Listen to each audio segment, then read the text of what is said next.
Welcome to another episode of Not Your Average Lives, where I highlight inspirational stories of midlife transformations. Today's guest is Natalie Nicosia, whose midlife transformation came just 1 year ago at age 53, when she finally got fed up with a job that was making her overweight, stressed, and angry, and followed her heart doing work she was passionate about. She is a great example of how listening to your inner voice and paying attention to the whispers the universe sends you will lead you in the right direction, but also of taking a leap of faith, even though it may be scary to do so. And because of that leap, the world is now getting the best version of Natalie. Her light shines bright, and I can see it in her eyes as we chatted on video, and you can hear it in her voice. Hello out there in Not Your Average Lives listener land. This is Lori here today with Natalie Nicosia. So Natalie happens to be on my email list, and I love how I meet people like her through what I do, because again, just like Kim Dede, who I had on before, she just simply responded to a newsletter I put that she just wanted to say thanks, and it was inspiring, and that she is all lit up about what she's doing in life. And I thought, I replied to her and I said, oh my gosh, I want you to be a guest on my show, because you have an inspiring story yourself. And I really didn't even know what she did. I just knew that she was exuding happiness and was middle-aged and had a transformation into what she's doing. So we were just talking before we got on here, and she was filling me in on what she's doing. And I want you to listen to her story. She came from the corporate world like me, so we have some similarities, but I think it's going to be a very powerful tale of being very courageous and doing the exploration that we need to do to make sure that we're fulfilling our purpose in life and doing which ultimately is what lights us up. So Natalie, I'm going to turn it over to you and let you just introduce yourself and kind of what you're doing now, and maybe talk a little bit about how you got into it.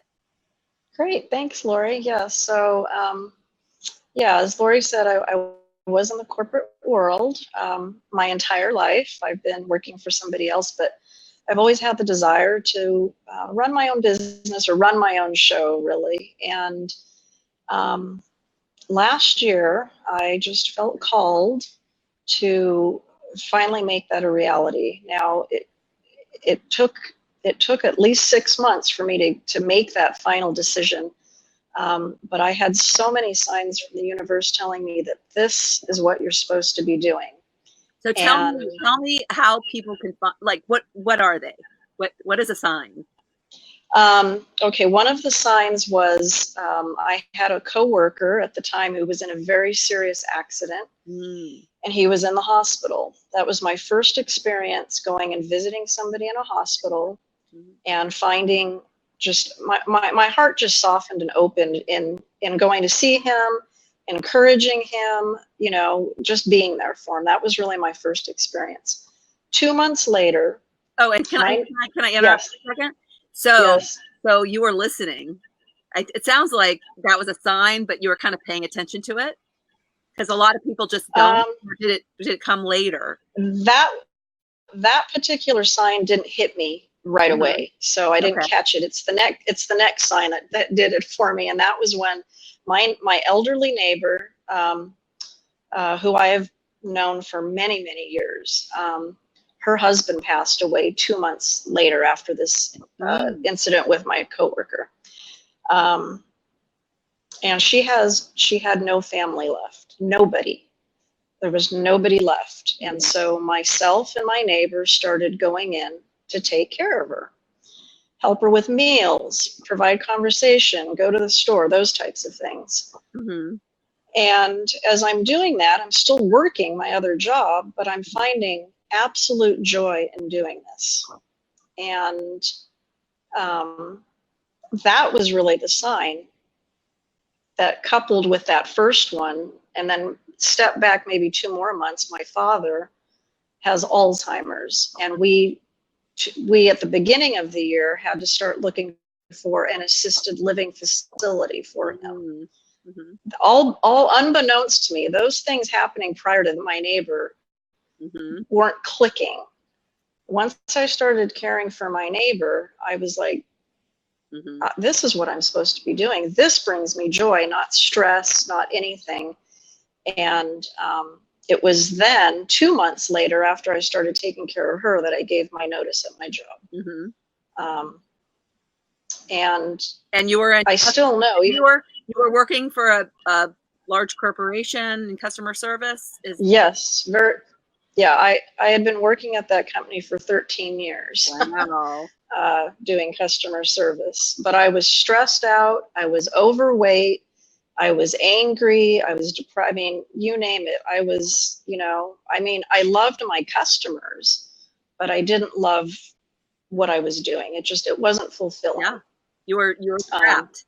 You were settling. I was settling. That's absolute. I was definitely settling. And I just didn't have the confidence to say, just go for it, until I saw those signs. And when I saw those signs, I'm like, okay, God's got me covered. This is what I'm supposed to be doing. And I'm not getting any younger. So this is the time to do it. Yeah. And that's what I did. I love that you have faith, because a lot of times we need to believe in something else besides ourselves to move forward, or to be less scared. And so that faith comes through. And to a lot of people, it's like the universe, and their version of God. And I think it's got my back, and it'll take care of me. Right. Well, Exactly. You mentioned in our pre-interview that you did Mary Kay. And I think that's very interesting, because you also talked about you kind of always wanted to have your own business. And when I look back, I think that I did too. I remember I made bibs when my kids, I was working, and when I got pregnant sooner than I had planned to get pregnant. And so and when the baby was born, I was like, well, I don't want to go back to work. But we needed some income. So I was like, well, I'll make bibs. And I never sewed anything in my life. So I made bibs, and I tried to sell them at a fair. And I think back, and I was like, well, that was me wanting to have my own business, But I think we always think maybe it's, as women, but, I always looked at, and I was surrounded a lot by male executives. Well, they can do that, but I can't do that. And I think something like Mary Kay, you dabble in something like a home-based business. Yes. And that's kind of the start that unlocks our confidence, or, gives us those ideas. So did you, tell me about that experience, and how long ago was that after you started realizing that, you want to do something different? Yeah, well, to be honest with you, I've always dabbled in something like that for a little while. I've never been the person that wants to take it to that level. I've done, not only have I done Mary Kay, I've done Primerica, which is life insurance, and I did do that for a while. But really, like, behind it now, I also do Young Living, but I only do Young Living just more for myself and for those close to me. Yeah, I don't ever take it. I don't ever want to see myself being a diamond, or a senior vice president. What that is. I mean, I use Beachbody products, and I was a Beachbody coach for a long time. But I love the products still, and you get a great discount. But what that job is you find out you're in charge. You're a sales manager in charge of a sales team, and selling. Yes. You're recruiting, and then teaching them how to recruit and sell products. So it's kind of like similar to like going out and selling Xerox machines, but you're teaching people instead. They're dealing in humans, like selling. That's humans, true. getting humans to sell, and so. And honestly, it says your own business. You're still working for another company when you do that. Yes, you are. Yes, you are. But it's like a stepping stone to lead you. Yes. And based on what you've told me, you don't like selling stuff. You know, you're not a salesperson. You're a I'm not. caregiver, you know? I'm not as, and that's probably why I've never taken those things to that next level. Mm-hmm. If I believe in it and I tell people about it, but I'm not built to be a salesperson. So. Yeah. And those kind of those network marketing models, you meet a lot of great people. I mean, Absolutely. You get a lot of good training on, self-confidence, personal development, I started going to conferences, and Yep. that actually opened my eyes, because I started going to conferences. Yes. And they'd say, you need to build other revenue streams. You need to do your own thing, and it was like, oh yeah, because I'm kind of doing this, even though, and it is my own thing, even though a lot of the money's going to the company. Right. Like I can do my own thing and control, my destiny. So I love, where that, kind of had that similar background. I think a lot yes. Of it's almost like we're afraid to jump into the deep end. So we're like gingerly going into the shallow end. Exactly. But I think when you follow your heart, when you just know, and it's that knowing, and that's where I am. So it's a year and a half later. I have a full round of clients. I've already developed, I've been so blessed. I've already developed a wonderful reputation, so that a year into it, I already have people and asking me about, caregiving. So that to me is just more of a testament of what happens when you follow your heart, when you're really in it and doing it because it's what you love to do. Yeah. And so describe for me a little bit more about, you said when what does that feel like? You described the old Natalie, the old Natalie was angry and stressed. And so when you started feeling this calling, what did that feel like? Well, really, once I started doing the work, once I started having the clients and doing the work, well, a couple of things. The first thing was I was a stress eater, okay? And I had gained a lot of weight over the years. And the first thing that happened was I started losing weight. Yeah. I wasn't stress eating. I would get home and it's like, I'm not stressed. Go figure. What it might have been? Like, you have to care for people now, so you need to care for yourself, because how can you help? Oh my, that's right. When I wake up in the morning, I cannot wake up with sick, tired, headache because somebody else is counting on me too. It's probably deeply rooted, but yes, I'm sure that's a lot of it too. But yeah. So physically, saw changes. Right. And then just the fact that, because I know what it was like when I came home at the end of the day from the office environment, and I would just carry a lot of that with me. I would be impatient. There was just all kinds of negative things going. Oh, and probably the biggest thing from being at that particular place, I never felt that I was doing enough. I had that I am not enough story just going through my mind. And I don't feel that way now. I know that what I'm doing makes a difference.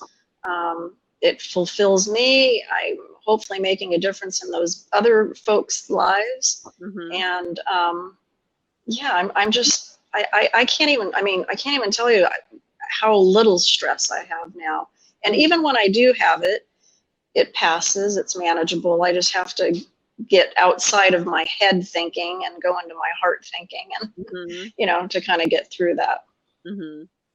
Yeah, I don't know if you listen to Brendan Burchard, but he, his tagline is "Live, Love, Matter," and I love that. Ooh, yeah, live, love, matter. He died in a car accident when he was like 19, and so when he had this whole out of body experience that I don't want to die, when it was happening, and he said the thought that swirled in his head at that moment is, I don't want to die, I want to live. and I want to love, Mm-hmm. and I want to matter, because he had just recently broken up. He had a heartbreaking relationship. So I always think about that. The fact that, your story confirms it, you like, look what it did when you started to matter and how it changed you as a person. Absolutely. One of the other things that I had a coach that I didn't work with him personally. He was a group coach. I'm going to give him a shout out because his name's Jacob Sokol, and he has a business called Sensify. And probably the one thing that keeps going through my mind, he calls it making love to uncertainty. Right. And I think we're kind of made to want a level of certainty in our lives. We feel safe that way. We feel stable. And his thing was, make love to uncertainty, get close to it, and I take that with me a lot, especially in the beginning when I'm like, how am I going to find clients? How is this going to happen? How is that going to happen? Yeah. And then when I just take a step back and like, no, all of this is a learning experience. You'll learn from it. You'll grow from it. And I always think about that in the back of my mind when I'm, feeling like, what's my next step going to be? Yeah. So it's funny you should say that, because my coach, and I'll shout him out, is James Wedmore. And I recently was at a retreat with him, and he went through this whole exercise on the box. And I actually just did training in my membership for it. But the box is the same concept. Think of the uncertainty is outside the box. It's like, think of you're in this box that you've created, and it's your world, your beliefs, your perceptions, and there's this asterisk outside, and that's what you want. But you're operating within your box, so you have to deal with uncertainty to get to, or discomfort, fear, to like get outside that box and attain what you want. So why were you not fearful because you were so convicted in what you knew you needed to do, and you felt like God had your back? Is it what, like, I think, oh no, there was plenty of fear. There's plenty of fear. Feel the fear and do it anyway. you said you quit your job you didn't have you knew what you wanted to do, but you didn't have it all planned, and you didn't have income coming in. So correct. So tell me, like, how that tactically, you just were so fed up, you said, I'm done. And did you think, and did you think like, well, if I don't have a job, it's going to make me work harder to figure it out? Well, I think for me personally, just having the signs pointing towards what I needed to be doing made it easier to turn in that resignation.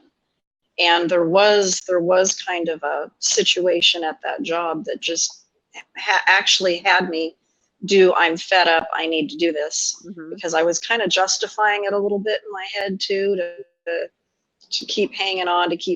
But once I put the dots together about what had been occurring in my life the last 6 months, I knew that I did need to make that change. I did go into it with a lot of faith. And I gave myself a 30-day window to be able to find that first client in caregiving. So I did have a little bit of a cushion. And the other part about making love to uncertainty is that there's so many other ways to earn money that I am doing things now to make money that I didn't even know existed before. I mean, isn't it amazing? There's dog sitting. That's one thing. I work part-time at one of the hockey arenas here, just a couple of nights a week. It's the most fun. And I would never have had an opportunity to even try these things or know these things were out there had I not taken that leap. And so many people are, me included, so I'm not like saying I'm not guilty of this, And I think the email that you responded to was when I was announcing that I quit my corporate job. Because That's maybe the email I responded to. Yes. Yeah, you related to that. But I think, and I was in, there, I need the money. I can't, I gotta, and you make less now, which I love, because they always say money doesn't keep people, like if you're trying to reward your employees, it's not right. money. It's the value that they feel they bring to the company. Absolutely. It's having similar values. So do you want to speak to that? And the money doesn't, you're. Yeah. What I liked is, I would love to make more money. Like I said earlier, I took a $10 an hour pay cut to do what I'm doing now. And, surprisingly, again, it's the faith. I have been so incredibly blessed by, other signs would be people are getting rid of something. Like I had somebody, one of my clients was getting rid of some furniture, and she said, do you want these pieces of furniture? A neighbor down the street said, as I started losing weight physically from leaving my job, one of my neighbors said, hey, I've got all these clothes. So I have just been so blessed, and I do have to go into it often with that attitude of gratitude, be thankful for what I have. Yeah. And yes, sometimes I do, I'll do that. Oh, if I had more money, I could do this, I could do that. But really, I have two things that I'm thinking of. Yeah. Hear you talking. Number one is the law of abundance. Yes. When you give, you receive, and it sounds like you're giving to these people and you're receiving. It might not, abundance is like what you receive isn't always like money, it's like, right. Furniture and clothes equal money, right? Yes, yes, they do. And yes, so they do. It's kind of reframing what is like, what does money give you, And then the second thing that I caught on to is, it's like you're paying $10 an hour so you can live longer because you're healthier. Yes. You don't have stress. You're not angry. So like what that's kind of priceless, It is priceless. It is priceless. Look at this face. This face doesn't look like a 55-year-old woman. That's what I say. So no. There's got to be something to it. Yeah. And you didn't speak much about, I'm sure you have a family that is like, because the ripple effect. The ripple effect in the people who love you and your friends that are around you and the people you're caring for. Who wants a grumpy old lady to come change their bed and all that? Right, right, exactly. You know that ripple effect happening that? Yeah, I probably don't notice it, or I'm not being aware of it, but yeah, I would say that I think that maybe with my son, I'm single, I'm not married. I would say maybe with my son, he's seen that. Yeah. Working hard, doing what you love. He's only 20 years old, but he is absolutely doing what he loves right now. Yes. And I'm proud of him, because he's figuring it out at a very young age, and not having to wait until he's my age. So, you're a good role model. You're a good parent, because he has this model of somebody who's passionate, and she took the risk and she did what she wanted to do, and she's doing it. Right. I think that's awesome. Exactly. What else did you want to, did you think was important to share? Well, really, I think just the bottom line, because we do tell ourselves a lot of stories. It's the other thing I've learned in this process, is how many stories I tell myself that are so negative and demeaning, and in the coaching world, that do not serve me. And so I've had to do a lot of reframing, and it's still a work in progress. I still have to do that reframing, but I think that it's end. And for me growing up, maybe for you, how we're always told, oh, if you find that work that you do it won't feel like a job. And I can honestly say, I don't even refer to my work as a job. I don't ever say I'm going to the job. I'll just say, oh, I have a client today, or I'm at work right now, or I'm working. But that JOB word, which somebody told me means just over broke. I don't know. That's funny.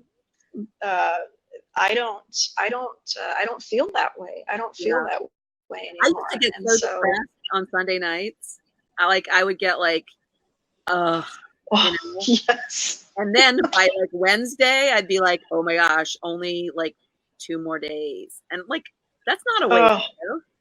It's not. And yeah, my coach said, if you're not loving what you do, you're doing the wrong thing. Yes, absolutely. And our culture, if you look at our culture, how many times, if you're on social media, people are talking about the weekend, right? They're just living for the weekend. That, like, to me, every day, I just live every day that way. I'm not waiting for Friday night, I'm not waiting, and I don't get stressed out Sunday night, thinking about Monday. That is completely gone from my world. Yeah. I was like Fred Flintstone sliding down the dinosaur at the end of Friday. That's true. Funny. Like, and we said we have, we have all these beliefs that in our head that hold us back. Well, yeah, because I think we're older, and so they're like triple because we were older. Yeah. We have all these stories that have accumulated. Oh right. Yeah. So the younger you are, and it's crazy because the people like Jacob Sokol is in his 30s and so much wisdom, and started his own company, and so I just took a lot from that. Seeing lots of younger people doing what they love, and they're in their 20s and early 30s, and so that also was a motivator. It had to marinate in my heart for a while, but it was definitely a factor in giving me the courage to finally make that I think people like him and like Tony Robbins is very similar. Tony Robbins was going to the record store and buying personal development audios when he couldn't even afford them, when he was like 16 years old. And and he had like an alcohol. He came from a very dysfunctional family, so I think it was an escape. Yes. But Brendan Bouchard, like 19, I mean, these people are, they figured this out very early. And now they're giving, they're giving, they're such, I think these people that do this work, they're really changing so many people. I know that Tony Robbins just did his event called, so my listeners know what I'm referring to, but it's called Unleash the Power Within. And I went to it about, I was 3 or 4 years ago, but the first night, the first day, it's like a 4-day event.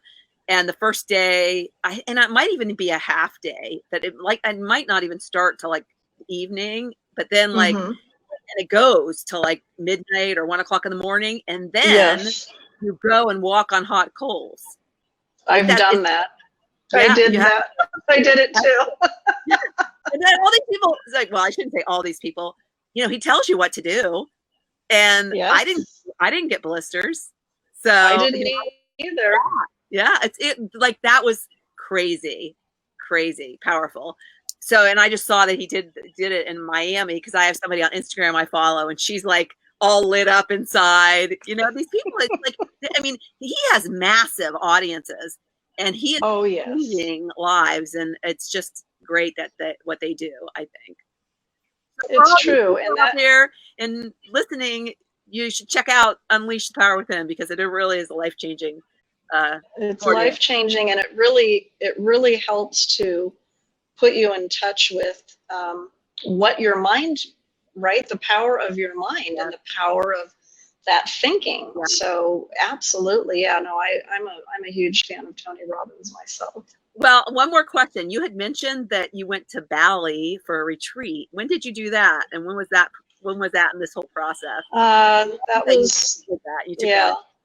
That was part of Jacob's coaching thing, and I did that 4 years ago. I went. It was my first time traveling internationally, and so 51. 51, and I was so nervous because I was a single mom. Still, I'm a single mom, but I was afraid to leave my son to go to this what I thought would be a very guilty pleasure. Yeah. And this is the other thing too, the power of what you can put your mind to. He just did a little coaching exercise with me, because my big thing again was money. I don't have the money. I don't know how I'm going to come up with the money. And he did a little coaching scenario with me that told me and showed me, you know what, if you really want to do this, you're going to find the money. And I did. And kind of like you were saying, it was about the abundance thing and the law of attraction and all that. So anyways, I went on that. That's what started this process of, I want to do my own thing. And I did delve into a couple of very little minor, business things after coming back from that retreat. But I went back again the following year in 2016. And that's really kind of cemented where that journey has been. That's why I said things have been marinating a long time to get me to this point. But yes. Well, and I think it's also being around people that are thinking like you. And you think, oh, I can't afford that. But the acceleration that happens by that investment, it almost becomes priceless. Like we were saying earlier, so it's an investment in yourself, and it's an investment in your future. And I feel like the older we get, the more we need it to be accelerated, because, we're not 35 anymore.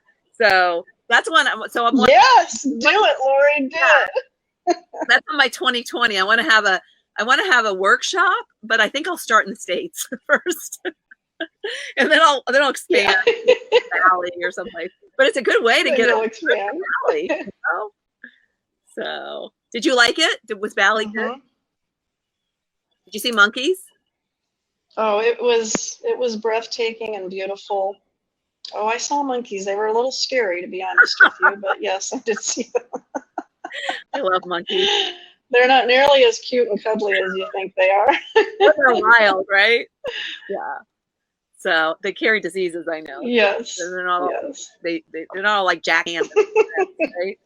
All right. Well, we'll just end. But is there any last words that you want to say to people who are listening to encourage or inspire? Yeah, I would just say that, don't wait. And sometimes you just have to go with that fear, especially if you know in your heart